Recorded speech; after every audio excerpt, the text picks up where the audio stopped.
paludisme dafa dellusiwaat te paludisme xëy na li wolof di wax fagaru moo gën.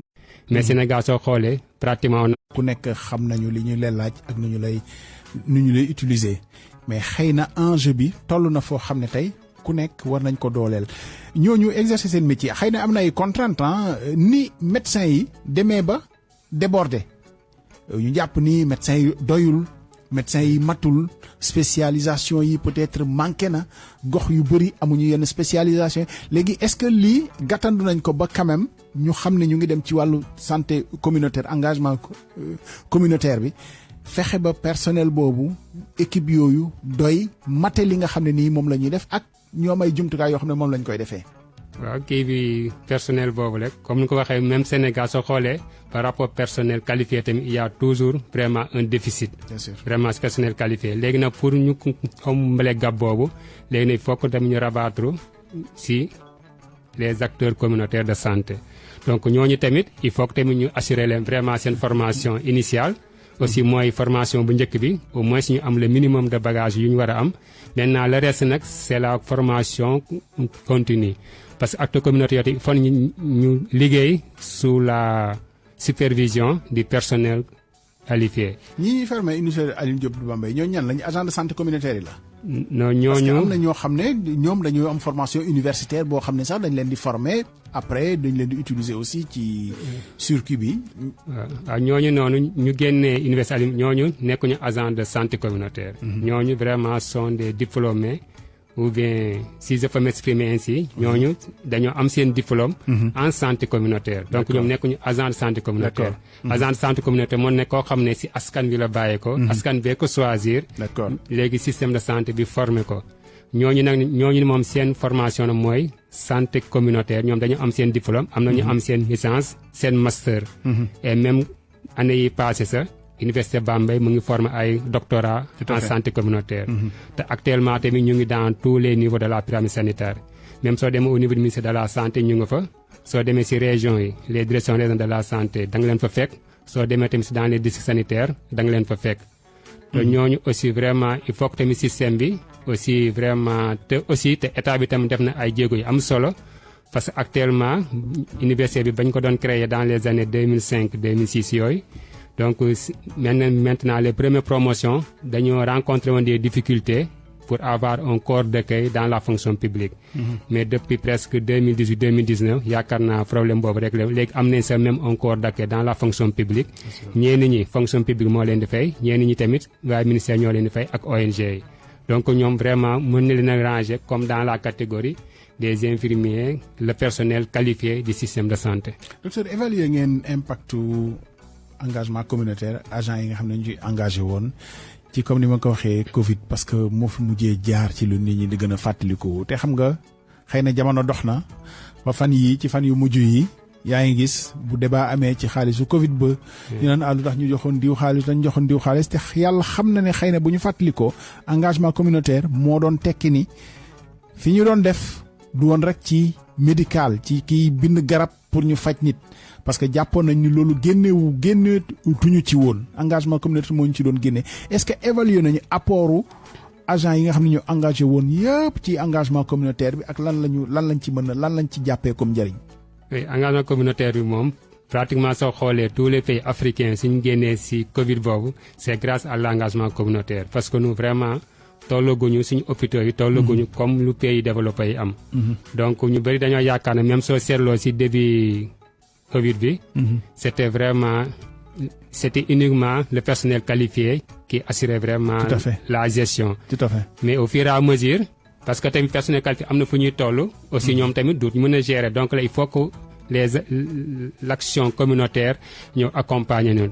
effectivement tamit ak engagement communautaire boobu je pense que vraiment ça a contribué vraiment à si accompagner na vraiment dans la lutte contre la réponse par rapport à la Covid-19. Maintenant évaluation boobu tamit on l'a fait parce que tamit après Covid bi tamit on a fait une évaluation. Là je pense que mais évaluation bi tamit c'est à tous les niveaux c'est pas uniquement au niveau de l'engagement communautaire parce que am na lu ñuy wax règlement sanitaire international. Là aussi vraiment il y a des critères évaluation par rapport vraiment à tout le processus. xëy na loolu moo tax ñuy war a dugg ci célébration journée de l'acteur communautaire lan la ko ministère bi moolee ba ñu war a amal journée boo xamante ne nii loolu lañ ko jagleel. waaw journée boobu moom vraiment parce que journée bu am solo la vraiment par rapport à la santé communautaire parce que journée boo xam ne dañoo bëgg a vraiment njukkal vraiment acteurs yooyu nga xam ne ñoo nekk à la base ñoo nekk au niveau des cases de santé ñoo nekk au niveau des sites communautaires vraiment ñoo xam ne tamit ñooy dem ci biir askan wi vraiment di def ay activités de sensibilisation tout ça. Donc je pense que journée bi moo nekk la première journée bu ñu organisée au niveau national. Première édition au niveau national. Donc faut dire que donc ça veut dire que au niveau des régions districts am na quelques districts yu ko doon organiser ak quelques régions mais c'est pas tous les districts. Mais cette année vraiment dañoo bëgg organiser la journée nationale de l'acteur communautaire de santé. Ak aussi comme nu ma ko mën a waxee Sénégal 14 régions la. 14 directions régionales de la santé mais on a 79 districts sanitaires. Donc dañoo wax ne chaque district sanitaire na choisir ou bien na proposer le meilleur acteur communautaire de santé. Donc journée boobu vraiment c'est pour dolli njukkal vraiment le meilleur acteur communautaire de chaque district su ko defee day nekk 79. mais lan mooy critère u meilleur acteur de santé docteur. critères yooyu tamit. nekkul ne ñun waa niveau central ñoo choisir. parce que ñun waa niveau central. ñun waa ministère dañoo envoyé waaye région yi benn note d'information envoyé la tamit benn document boo xam ne avec des critères bien définis léegi nag critères de sélection yooyu nag lay jox district sanitaire yi sur cette base ñoom ñu def seen sélection envoyé ñu tamit le PV bi envoyé ñu toutes les documentations donc je pense que ñun niveau central mais si soit bi ça vient du niveau opérationnel. ñoom ñoo choisir. mais xanaa remonter information xanaa ki ñuy choisir mën nañu koo tënk ne ki gën a nekk ci yitte askan wi mën nañu ko tënkee noonu. waaw effectivement ki gën a vraiment nekk ci nit ñi daal ki gën a nekk ci yitte nit ñi. waaw effectivement moo nekk vraiment acteur boo xam ne moo gën a ràññeeku si district sanitaire boobu. donc je pense que même man personnellement sax ñu choisir sax mën naa wax ne la majeure partie xaw ma leen parce que ñooñu le niveau district bi sax ñoom ñoo leen gën a xam. parce que ñoom ñoo xam seen acteurs yi communauté de santé. mais xam nga docteur dañuy faral di gis ni des fois am na personnel yoo xam ne day manqué lu mel ni kii tolloo nañ fi jamono joo xam ne armée bu bëggee recruter du bëri ñu muy gis. d'autres pays aussi dañuy am ay par exemple loo xam ne lu mel ni que ay pompiers volontaires nga xam ne ay réservistes la ñuy doon waaye bu ñu leen soxlaa ñu woo leen léegi lii ku ci bëgg maanaam engagement communautaire ku bëgg a nekk man kat xëy na am naa liggéey am naa sama jot waaye mën naa delloo quelques heures askan wi est-ce que kooku dañ ko woo ci engagement communautaire ak naka la nit di nekkee agent communautaire. oui agent communautaire comme noo ko waxee nii sax même un fonctionnaire sax mën na nekk sa agent de santé communautaire. parce que agent santé moo nekk koo xam ne peut-être mu ngi liggéey ci biir case de santé wala site communautaire baa ko xam ne sax mu ngi liggéey ci biir dans les maisons. moo nekk day dem ci kër yi vraiment di def activité de sensibilisation. parce que des fois nga gis koo xam ne sa fonctionnaire la mais loolu surtout région de Dakar lañ ko gën a ràññee. ñoo xam ne vraiment ils ont déjà leur emploi. wala am nañ au moins quelque chose si lu ñu nekk. bien sûr mais en dehors seen heure de travail nag ñoom dañuy dem vraiment def activité de sensibilisation. donc pour wane nekk vraiment l'engagement communautaire aussi vraiment mais aussi district sanitaire ou bien le poste de santé bi mooy identifier le choix mooy exprimer. amul loo xam ne niveau central la ñu ne dañuy comme voilà comme recensement ni muy demee wala leneen. ñu ne fa lañ leen ki après ñu dispatché leen. ku nekk daal ci fa nga nekk. fa lañ lay soxlaa foofu peut-être boo présenté woo ci centre de santé wala ci leneen. lu jege loo xam ne mën nga fa am njëriñ quoi. waaw effectivement noonu la demee parce que acteur communautaire de santé moom.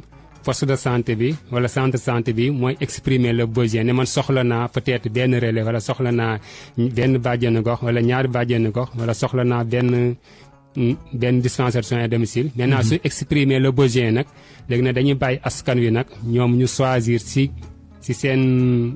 biir askan wi koo xam ne vraiment remplir na ay critères te critères yooyu tamit du ministère moo koy fixé parce que critères yooyu tamit parce que société bu nekk am na ses réalités. te loolu tax ñun secteur de la santé ñun duñ intervenir sur le choix de l'acte mais dañuy joxe ay orientation ne peut-être orientation par rapport relais lii la ak lii ak lii léegi ne askan wi tamit ñoo koy contextualiser en fonction ñoom seen réalité waa seen croyance socio-culturelle ñu choisir parce que lu ñuy bañ tamit ñun secteur santé bi infirmier chef de poste bi wala médecin bi su imposer benn agent te alors que population bi accepté wuñ ko soo ko yóbbee si ménage bi askan wi duñ ko accepté. donc te loolu dans ce cas résultat bu ñu doon yaakaar duñ ko mën a am loolu tax dañuy bàyyi askan wi choisir suñ choisir nag ñun secteur santé bi nag ñu ñooy assurer maintenant sa formation ak lu des. xam nga santé Sénégal suñ ko waxee xëy na tey la sax mais bu njëkk am na lu am solo loo xam ne dafa daan am te dañ ko doon jaar la ci école yi muy vaccination maanaam vaccination xam nga politique préventive la ba léegi ci fagaru la bokk mais jamono day dox ba yooyu yëpp dafay jafe ndax phénomène réseaux sociaux yi ak yeneen théorie complotiste yi ñi nga xam ne ñooy wax ci kaw ci ne ñàkk baaxul ñàkk yi dañ leen a bëgg a lor ak yeneen yooyu su amee yéen tam day gàkkal seen liggéey parce que dina jafe trop après bu xasee ba dugg ci xelu nit ñi ci ne vaccin bi moytu leen ko daf leen di lor bu duggee ci xelu nit ñi pour dindiwaat ko lu jafe la doon est-ce que ci yooyu ngeen di appuyer aussi ci nga xam ay relais lañu ay agents communautaires pour ñu dimbali leen ci ak naka la ñuy def ba fagandiku ci yu mel noonu parce que perturbé na fi plan wu vaccination yu bëri quand même. oui yooyu effectivement kii na xaw na encore certains plans de vaccination. pour dire que tamit la santé comme ni ñu ko waxee ci demi émission bi la santé elle est transversale parce que santé rek. ñu secteur santé la su dee ñun ñoo ko war a gérer rek vraiment du sotti parce que santé faut que ñu impliquer les autres secteurs. loolu tax sax ñu naan la santé elle est transversale elle est multisectorielle te multisectorielle boobu mooy éducation am na si wàll. parce que am na benn cible boo xam ne soo ko bëggee atteindre il faut que nga dem si école yi. surtout si école yi ndaw yi surtout par rapport à vaccination surtout aussi yeneen secteur tamit il faut que ñu impliquer leen. parce que je peux citer le département du commerce. parce que tamit lu ñuy lekk tamit su dee nekkul en bonne qualité tamit. ce qui est sûr aussi day amaat ay répercussions sur la santé. ak comme li ñu tàmbalee ci mbay mi mbay mi sell. donc je peux même citer les maladies non transmissibles. parce que les maladies soo xoolee la plupart vraiment c'est à cause de. alimentation bi la. suukar bu bëri les produits yu ñuy lekk bi waaw te yooyu yëpp nag. askan wi mooy acteur communautaire santé ñoom ñoo mën a yeggali message boobu si biir askan bi. parce que man miy docteur soo ma yóbbu woon benn quartier. pour ma def activité sensibilisation te ñoom xamuñu ma. ce qui est sûr même message bu ma mënta délivrer ñoom duñ ko accepter. ils ne vont pas adhérer duñ comprendre. loolu acteur bi daa war a dëkk ci biir zone bi la war a dëkk d'abord. saa moom nekk ku ñu respecté yi. waaw ku ñu respecté. koo xam ne vraiment am nañ ci moom yaakaar bëri na sutura bëri na yooyu donc loo tax mu il faut que mu dëkk ci biir askan wi. waaw sutura bi nag c'est important. waaw surtout parce que da ngay xam lépp te xëy na lépp da nga koy dencal sa bopp. waaye nag. loo xam wax ko ci biti boo duggee ci kër gi loo fa xam wax ko ci beneen kër gi loolu xëy na du cëru ki nga xam ne nii moom mooy dem pour ñu wax ko coonoy nit ñi wax ko jàmbatu nit ñi seen i feebar pour ñu mën ko faj am na feebar yoo xam ne tamit dafa laaj sutura feebar yëpp laaj sutura sax mais encore plus yenn yi nga xam ne nit ki bëggul sax ñu xam ne feebar na léeg-léeg sax nit jeex du bëgg ñu xam ne jeex na waxuma la nag feebar ba pare ñu tegal la sa feebar ci penc mi mais loolu aussi lu ngeen di veiller la yéen ci ñi nga xam ne nii mais naka la ñuy def ba quand même veiller mu doon ay garde-fou parce que gis naa bu yàggul ministère de l'éducation nationale par exemple tàmbali na programme boo xam ne mu ngi dugal ay acteurs culturel ñuy wax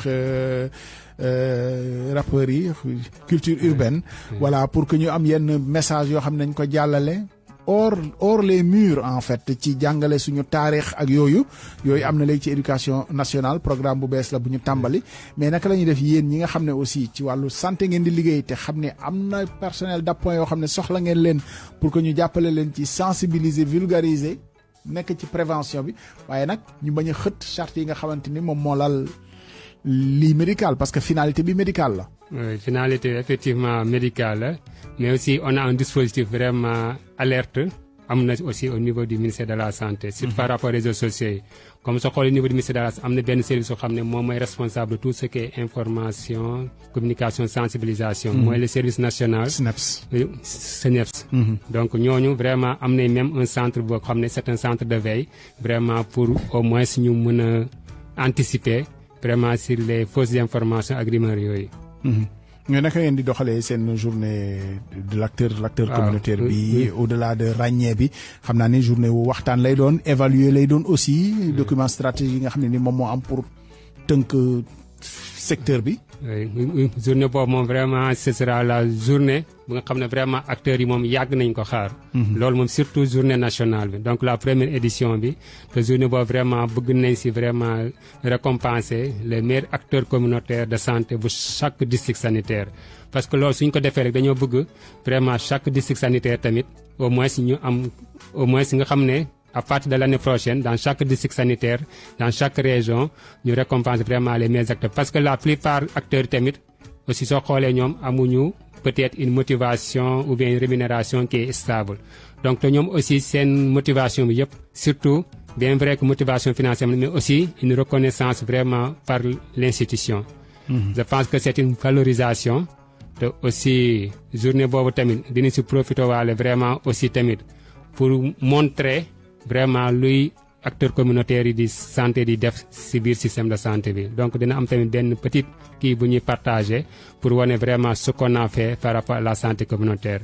léegi aussi ñu ngi doon xalaat tamit aussi vraiment ñoo xam ne tamit ñooy les anciens de la santé communautaire aussi au moins ñu mën leen décorer wala ñu mën leen remercier vraiment ci journée boobu. La journée boobu tamit pour dire que vraiment le ministre de la santé et de l'action sociale le docteur Ibrahima Sy tamit moo koy présider. vraiment au CICES à Dakar.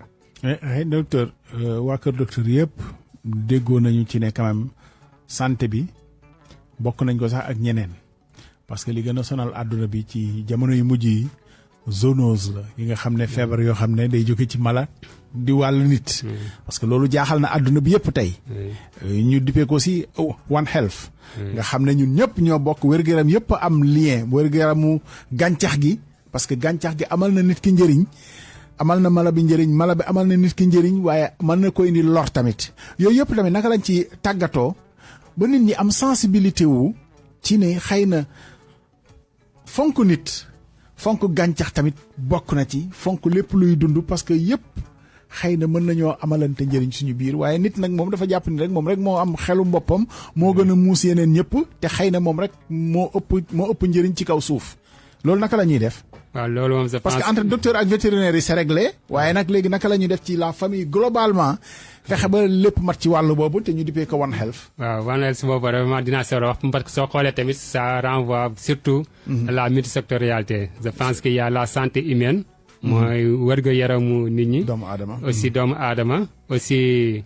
la santé animale. mala et la santé environnementale. donc pratiquement ñetti ñoo constitué te aussi vraiment la coordination boobu tamit vraiment waaye primature ñooy assurer la coordination boobu. je pense que même il y a beaucoup d'actions yoo xam ne ñoo koy defandoo en commun. vraiment pour mën si génn parce que actuellement noo ko waxee li am na feebar yu bëri yoo xam ne day jóge si mala yi. ñëw si nit ñi ensuite vice versa de même que si environnement bi ñëw si nit ñi. je pense que loolu aussi vraiment Sénégal mu ngi si def ay jéego yu am solo vraiment dans l'approche One Health. et pour faire honneur à émission bi ECODEV nga xam ne xam nañ ko vraiment ci wàllu. lépp lu jëm ci développement durable tamit mais économie la développement durable jamono ji ñuy waxee ca la ñuy tëj daanaka sommet sur les océans bi nga xam ne mu ngi am ca France ci Nice àdduna bi yëpp seq ko pour fagaru suñu géej xam nga géej sax amoon na fi lor yoo xamante ni bu yàggul at yi ci ginnaaw rek am na lor yoo xam ne jógoon na biir géej ñu naan ci gàncax gi la ci algues yi la ci lii la ak ci lee la loolu tamit xëy na mën na rejoindre li nga xam ne mooy combat acteurs communautaires yi nga xam ne nii peut-être moom moo ñu tax a waxtaan tey. oui loolu aussi parce que actuellement sax su ma ko mënee expliquer mooy actuellement même on pense même pas vraiment renforcer. peut-être je ne dirais pas même ñu gën a jël en compte le changement climatique. Je pense actuellement dans toutes les politiques pratiquement aussi vraiment c'est une réalité qui est là. D'ailleurs même dans la lettre politique sectorielle je pense que vraiment le changement climatique là il faut que ñu jël ko. Surtout aussi l'approche genre je pense que yooyu tamit ak tamit la digitalisation. parce que instant bi nu jamono ji di évoluer que ce soit santé que ce soit yeneen tamit il faut que tamit ñu def la digitalisation au moins vraiment par rapport au secteur.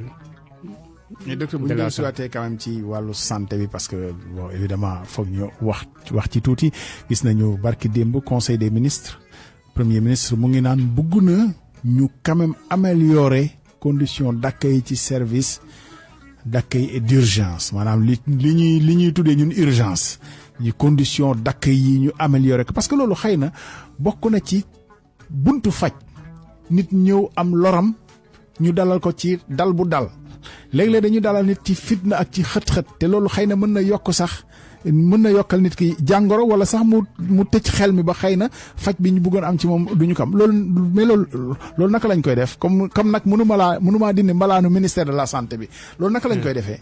non là je pense que loolu moom c'est un constat bu nga xam ne les priorités autorités constaté nañ ko mooy accueil bi vraiment dans les urgences. je pense que tamit au niveau du ministère ñu ngi def ay jéego vraiment di xool nu ñuy améliorer surtout la gestion des urgences au niveau si suñu structure de soins surtout hôpitaux yi pratiquement parce que soo xoolee centre santé yi ak poste de santé yi là certes am na mais surtout askan wi si hôpitaux yi lañ ko gën a ràññale mais là je pense que la direction des établissements publics de santé vraiment ñu ngi si liggéey parce que tamit c'est une directive du président de la République mais aussi du ministre de la santé au moins pour ñu xool nu ñuy améliorer vraiment la gestion des urgences au niveau du secteur.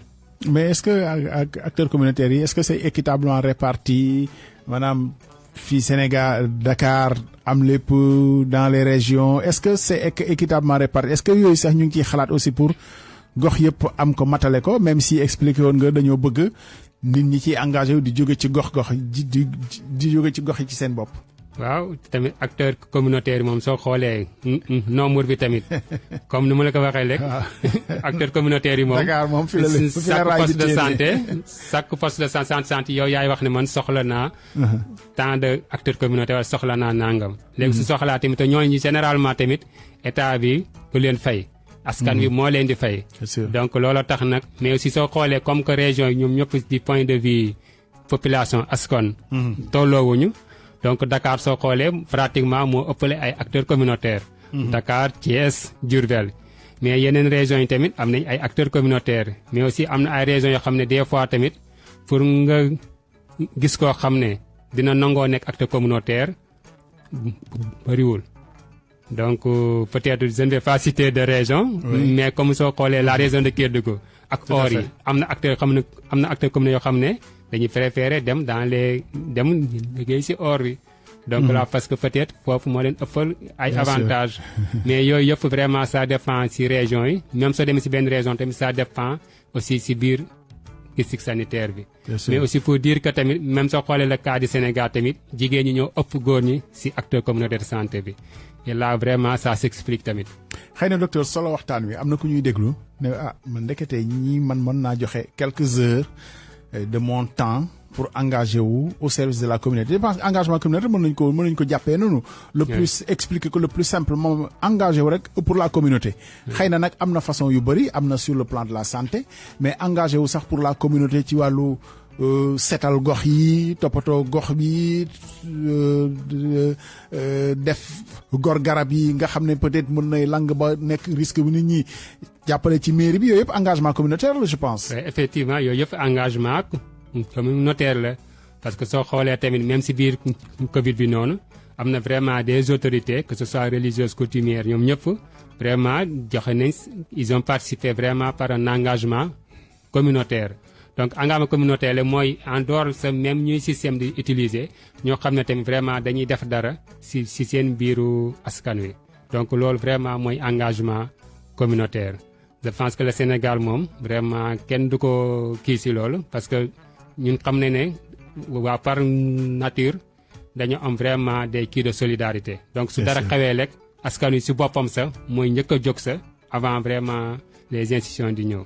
bu dee sama ñaari gars yi nga xam ne mbaaw la ñu dëkk mais lu ma leen laaj mbaaw xamuñu ko ñoom daal liggéey dem mbaaw te di nelaw dortoir engagé wu leen nag au service de la communauté beneen yoon dinaa la tudd waaw loolu c'est bien boo dëkkee ci gox nga engagé wu nag pour gox docteur conseil boobu bëgg naa nga jox ko ñi nga xam ne dañuy dem ci gox loué fa jàpp ne rek dortoir lañ fa am nañuy engagé wu pour la communauté donner des heures pour la communauté mën na dem sax ba ci jàngal ay xale boo fekkee ni amuloo dara loo def nga woo say xale wu voisin di leen jàngal di leen jox ay cours loolu aussi engagement communautaire la je pense.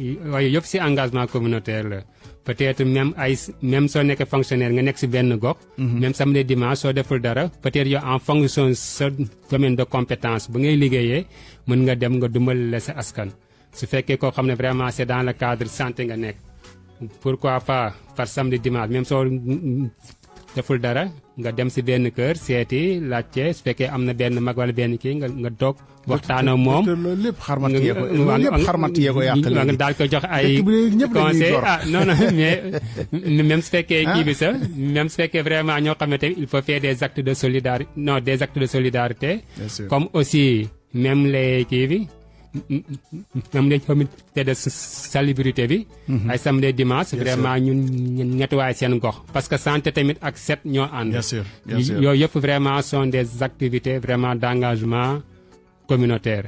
Et même par rapport à la sécurité ça on peut dire il y a l'engagement communautaire. Parce que tamit force de l'ordre sécurité mënuñoo def lépp. am na yoo xam ne tamit askan wi ñun d'abord ñoo war a nekk au devant avant force de défense et de sécurité yi di ñëw. ñoom sax dañu koy wax bu mbir xewee ni dañu naan ñu ngi ñaan communauté bi ñu jàppale ñu ci ñu jàppale leen jox leen yenn information ñu signaler tout ça ay actes vraiment de c'est important waaw même su fekkee aussi dans le cadre du commerce tamit même soo nekkee ci benn gox mu leer la boutique bi yaa ngi fa jënd benn produit te baaxul. mën nga ñëw nga sensibiliser. wala nee nañu ne prix wàcc moom mu nga yéegal prix rek. mu nga yéegal tout ça non c'est vrai. waaw tout ça vraiment sont des actes d'engagement. mais docteur foog nga ñëwaat parce que engagement communautaire xajul ci benn jotaay bii rek. defe naa ne foog ñu gën koo yaatal mais en tout cas xam naa ne ñaar ñee sensibiliser nañu defe naa ne bu ñu delloo mbaaw. defe naa ne dinañu ils vont donner un peu de leur temps à la communauté. docteur Loum vraiment ñu ngi lay sant di la gërëm bu baax di invité woon la si en prélude à cette journée de l'acteur communautaire bi nga xam ne ministère de la santé et de l'action sociale moo ko porté ñu lay sant di la gërëm bu baax di la ñaanal delluwaat jàmm et puis journée de l'acteur communautaire bi j'espère que nañ ci génn ci jàmm et puis peut-être dinañ ci waxtaanaat fi évaluer ko waat ko bu baax ñu ngi lay sant di la gërëm. docteur Mamadou Lamine Loum coordonnateur de la cellule des soins santé primaire rattaché à la direction générale de la santé bokk ci ministère de la santé et de l'action sociale. docteur Loum ñu ngi lay sant di la gërëm bu baax. d'accord merci beaucoup jërëjëf maa ngi leen di remercier vraiment ci opportunité bu ngeen ñu jox vraiment pour waxtaan ak askan wi. jërëjëf surtout par rapport ak événement bu mag bu ñu war a organiser le mardi 17 juin vraiment 2025 pour sargal meilleur acteur communautaire de santé yu nekk ci biir réew mi. fu ngeen koy defeeti sax. c'est au CICES. CICES ok mardi waa te ministre de la santé et de l'action sociale le docteur Ibrahima Sy mooy présider rencontre boobu. dina fekk mu jógee ci tournée président donc laa di invité ñëpp nag. d'accord ñu ñëw assister. jërëjëf merci beaucoup. RFM, bienvenue chez vous. Publicité sur RFM.